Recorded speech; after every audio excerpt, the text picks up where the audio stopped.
этого народа во второй половине XI века стало поворотным событием в жизни жителей Крыма. Они заняли весь полуостров, кроме его горной части. Здесь же появляется их новая столица, а язык очень скоро станет для тех лет международным и сохранится вплоть до наших дней.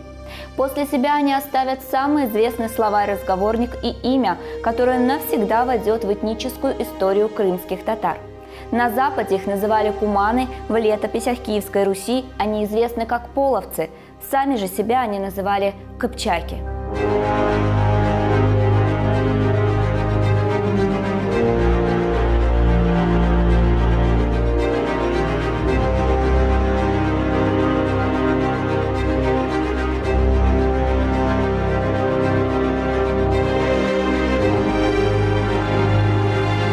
На самом деле Крым – это очень маленькая территория, которую населяли кыпчаки.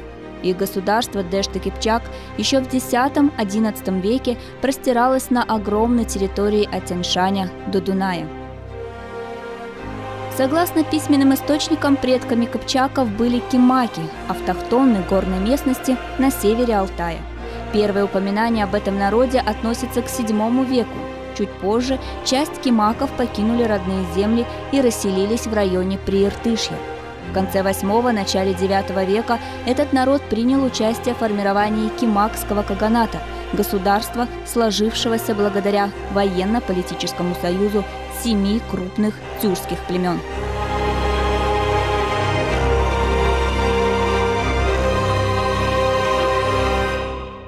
Каганат, основанный древними тюрками, занимал обширную территорию от рек Тобол и Иртыш до Каспийского моря, включая казахские степи. Считается, что именно в этот период выделяется западная ветвь кимаков, которая называла себя кыпчаки. Сформировалась она в предгорьях Алтая и степях восточного Казахстана.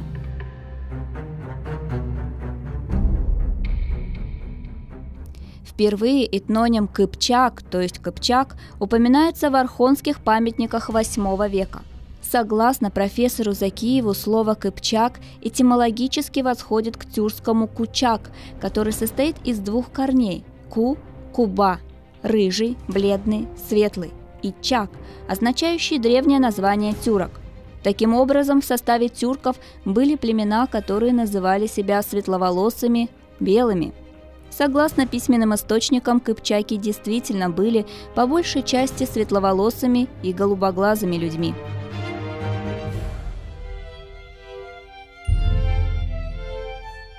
Изначально кыпчакские ханы Кимакского каганата были полунезависимые, под их началом было собственное ополчение. Очень скоро, почувствовав силу, они начинают проводить политику ослабления центральной власти Кагана, и им это удается. Кыпчаки приобретают силу и авторитет, занимают лидирующие позиции во всем Каганате и далеко за его пределами. Но кроме этого успеху кыпчаков сопутствовали как исторические события, так и природные катаклизмы, которые случились в X веке.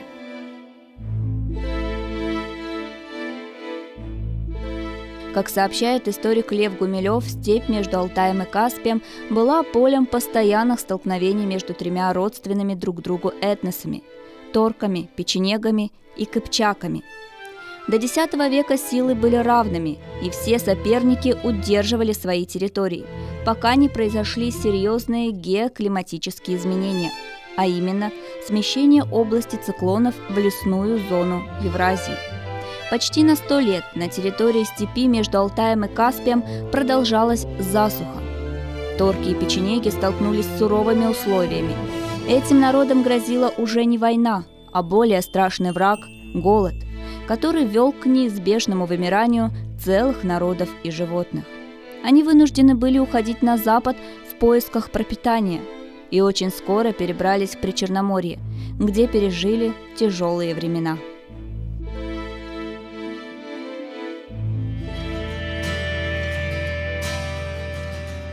Кыпчакам, жившим в предгорьях Алтая и на берегах многоводного Иртыша, и их соседям агузам посчастливилось пережить засуху без особых потерь. Воды реки позволили им сохранить поголовье скота и коней, то есть военную мощь кочевого общества.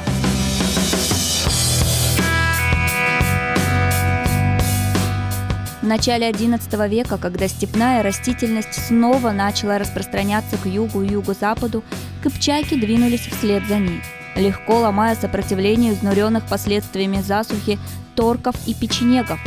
Первых они потеснили в южном направлении, вторых – в западном.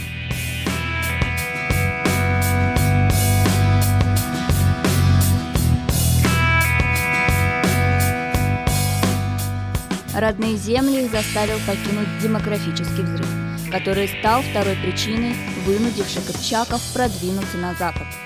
К 1055 году победоносные кыпчаки во главе с ханом Блуш, тесня печенегов, появились у границ Киевской Руси и одновременно заняли все Северное Причерноморье, включая Крым. Так кыпчаки окончательно отделились от кимакского каганата. Эта миграция на запад серьезно изменила этническую карту в степной зоне Восточной Европы. Здесь стоит сказать, что не все кыпчаки переселились на запад. Их поселения все еще оставались в современной Сибири и на севере Казахстана. Но ушла в Восточную Европу наиболее активная часть населения. С этого времени начинается политическая история кыпчаков.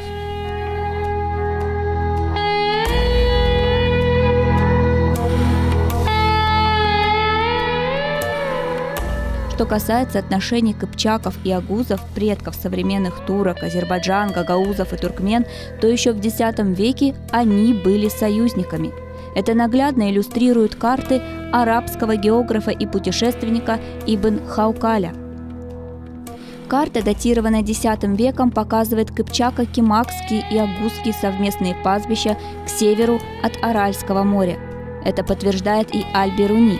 Персидский ученый-энциклопедист отмечал в своих произведениях, что агузы с кыпчаками пасут скот в стране кимаков.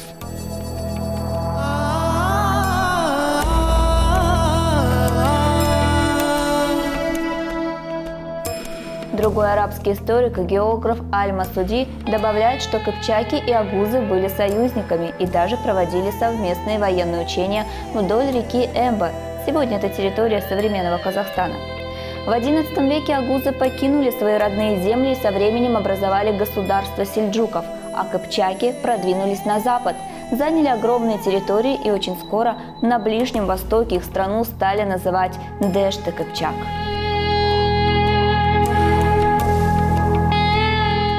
Дэшты-Кыпчак включала в свои границы исторический регион Евразии, представляющий собой Великую степь от низовья Дуная до Иртыша и озера Балхаш. В наше время кыпчакское государство раскинулось на территории современных государств – Казахстана, России, Украины, Молдовы, Румынии и юго-восточной части Белоруссии. Впервые с государством Дэшты-Кыпчак европейцев познакомил в 1298 году Марко Поло. В написанной им книге он рассказал о степном Востоке. А вот другой путешественник, араб Ибн Баттута, написал: «Местность эта, в которой мы остановились, принадлежит к степи, известной под именем Дэшты-Кыпчак».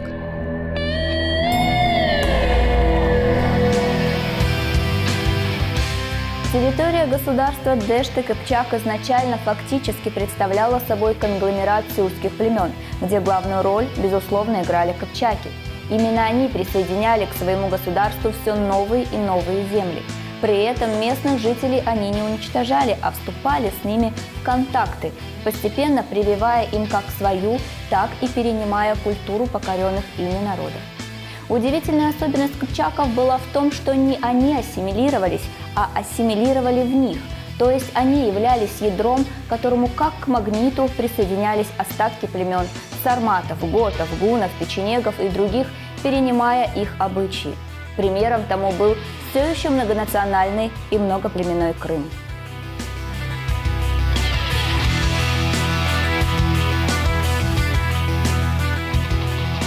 Некоторые авторы уверены, что кыпчаки являлись основной массой тюркоязычного населения Крыма, как в домонгольский период, так и после него. Вполне возможно, если опираться на дошедшие сведения, согласно которым в первой половине XII века в Северном Причерноморье уже насчитывалось от 12 до 15 кыпчакских родов общей численностью в 500-600 человек. С степях Причерноморья и после в Крыму кыпчаки перешли к оседлому образу жизни, такому же, как вели столетием ранее на своей прародине. Появляются первые поселения. Некоторые из них в будущем станут городами. Внутри поселений начинают складываться кварталы, где селятся ремесленники, появляются купеческие лавки, рыночные площади, постоялые дворы и первые мечети.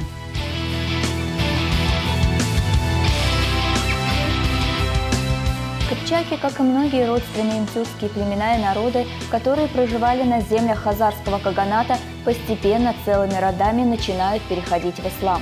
Однако о массовом переходе говорить еще рано. Они продолжали почитать культ единого бога неба Тенгри и придерживались духовных традиций предков.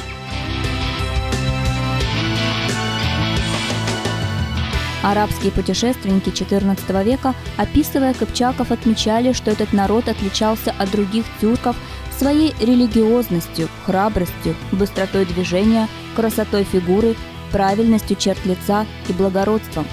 По внешнему физиологическому типу кыпчаки в основном имели европеоидные черты. Что касается отношений кыпчаков с киевскими князьями, то если вначале между ними случались регулярные столкновения, то после битвы в 1094 году у села Халепа в 40 километрах от Киева, закончившейся полным поражением киевского князя Святополка II, был заключен мир, по условиям которого князь взял в жены дочь кыпчакского хана Тугархана.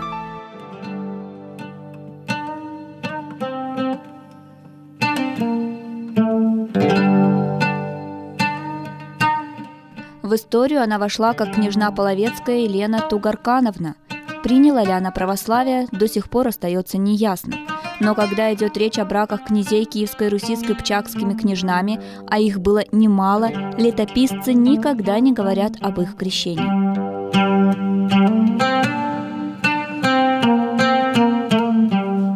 К слову, именно резиденция жены Святополка находилась на современном Трухановом острове. Считается, что название самого острова идет от имени отца княжны Тугаркана, а сам он по распоряжению зятя похоронен был вблизи Берестова, бывшего княжеского села, некогда расположенного на территории современного парка славы в Киеве.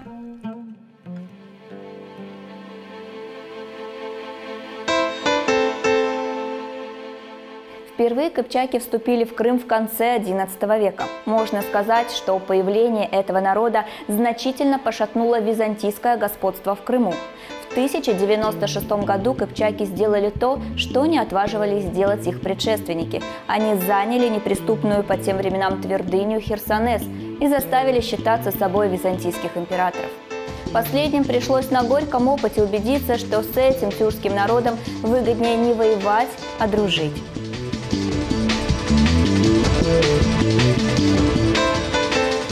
Херсонес оказался под властью кыпчаков, но столицей не стал, хотя именно здесь были установлены военно-политические кыпчакско-византийские связи. А вот другой город, который сегодня известен как Судак, считается первой крымской столицей этого народа. Во времена кыпчаков он именовался Сугдея. Об этом свидетельствует арабский историк Ибн аль-Асир. Фламандский монах-францисканец, путешественник Гильом де Рубрук в XIII веке писал, что до прихода монгол крымские города были под властью куманов, то есть кыпчаков. Другой путешественник и купец Ибн Баттута спустя столетия отмечал, что кыпчаки живут во многих крупных крымских городах, в частности город Салхат, где проживали наиболее известные ученые, ремесленники и купцы из числа кыпчаков.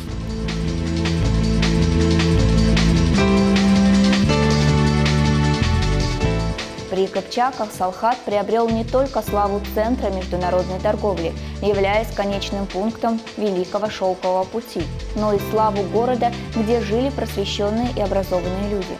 Более того, уже в середине XIII века, несмотря на национальный состав населения Крыма, говорило исключительно на тюркском кыпчакском языке. Чуть позже он будет известен как крымско-татарский.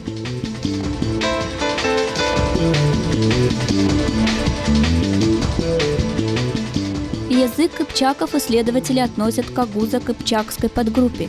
тогда как современный крымско-татарский язык представляет собой западную ветвь агузо-кыпчакской подгруппы тюркских языков.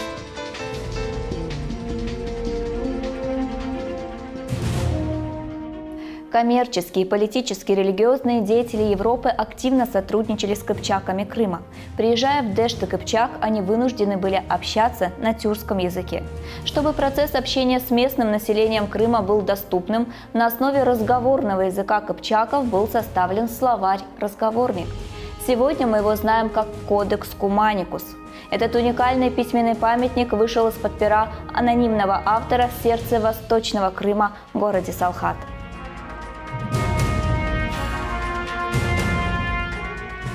Кодекс был не только первый памятник крымско-татарского языка, служивший пособием к его изучению. Он выполнял функцию справочника, в котором нашли отражение диалектные особенности тюркского языка различных регионов Крыма. Востоковед Александр Самойлович, изучив кодекс, пришел к выводу, что он был написан около 1295 года.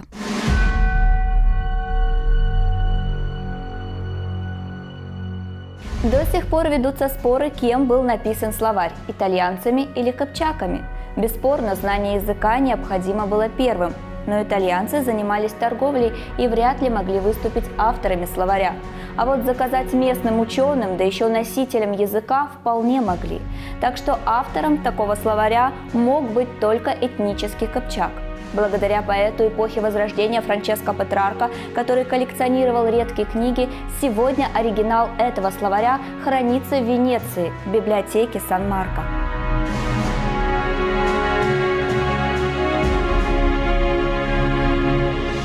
В Салхате родились и будущие султаны Египта – кыпчаки, Бейбарс и Калаун. Оба не забыли о своих корнях и в знак уважения к родине пожелали построить для своих соотечественников и единоверцев в Салхате мечети. Руины мечети султана Бейбарса, известные под именем ее заказчика и султана Калауна, известные как Куршум-Джами, и сегодня еще сохранились в современном городе Старый Крым.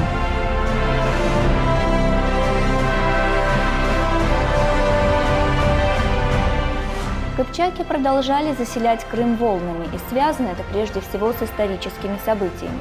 В начале XIII века кыпчаки столкнулись с туменами Чингисхана. Монголы, обогнув Каспийское море, вторглись в равнину севернее Кавказа. Они нанесли удар по жившим на этой территории кыпчакам. Последние разделились на две части. Одна ушла к Волге, а вторая переместилась через Керченский полуостров в Крым.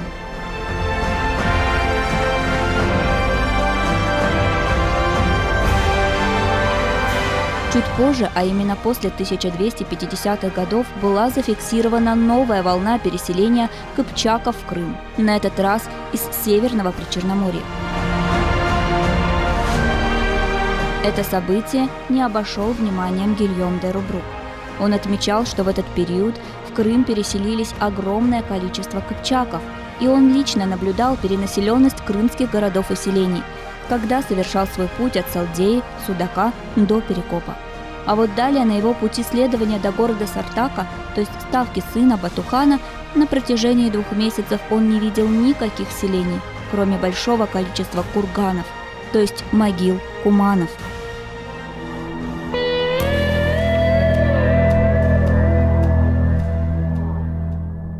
В 1299 году войска ордынского темника Нагая вторглись в заперекопские земли и Степной Крым. Фактически это была дата, когда полуостров вошел в состав Великой Орды, как Джучи и Фулус-Юрт, то есть земли, подконтрольные Джучи-хану, старшему сыну Чингисхана и его потомкам. Нельзя сказать, что вторжение монголов нанесло сокрушительный удар, ведь сложившаяся еще в начале XIII века структура населения не изменилась. Ордынцы не повлияли на хозяйственный уклад крымцев, не разрушили их городов. Они установили свой протекторат, условия которого устраивали все стороны. Жители Крыма обязывались платить налоги ордынцам, а взамен получали безопасность. Другими словами, ордынцы обязывались защищать их земли от посягательств со стороны возможных врагов.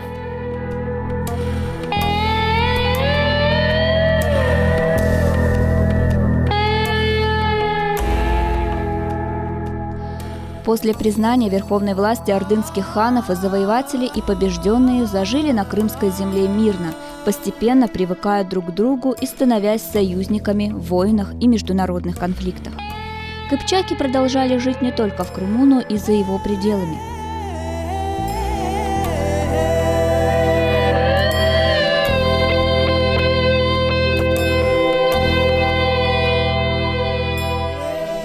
Так, к 1346 году, когда уже в крымском Улусе-Юрте правили потомки старшего сына Чингисхана Джучи, некий кыпчакский князь по имени Балихан самостоятельно принял решение выступить на арене международных событий.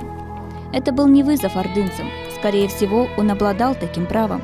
В этот год в Византии разразилась гражданская война за трон между императрицей Анной Савойской и ее недругом Иоанном Кантакузиным. В ходе боевых действий стороны активно прибегали к помощи правителей соседних государств. В конфликт были вовлечены эмир Осман, основатель Османской империи, и эмир Сарухана. Не остался в стороне и выступил на стороне византийской регенши Анны и кыпчакский князь из Северного Причерноморья Балихан.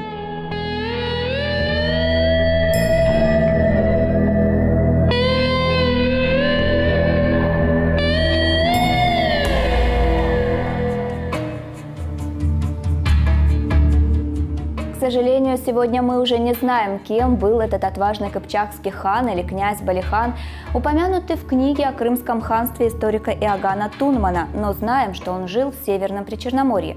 Ученый XVIII века Дмитрий Кантемир утверждал, что резиденцией князя Балихана был город Карабун. Такой город действительно был, и находился он на правом берегу реки Кагалнык.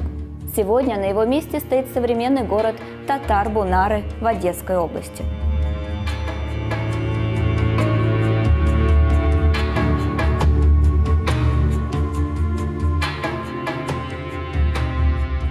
Насколько князь Балихан из Карабуна оказал помощь и поддержку Анне Савойской, увы, неизвестно. В итоге, после продолжительной борьбы за право быть регеншей при своем сыне, она вынуждена была подписать мирное соглашение и удалиться в тень истории.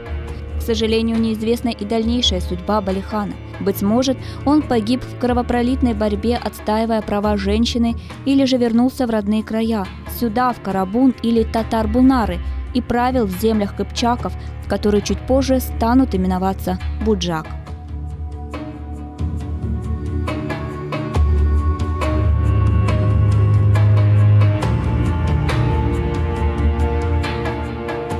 Кыпчакская материальная культура хорошо сохранилась не только на территории Крыма, но и в Украине. Наглядным примером служат так называемые половецкие бабы или балбалы – массивные каменные изваяния, изображающие усопших предков.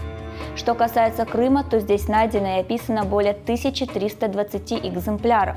Это настоящее искусство, ведь кыпчакские мастера стремились отобразить портретное сходство с умершим и таким образом запечатлеть его образ и черты в истории.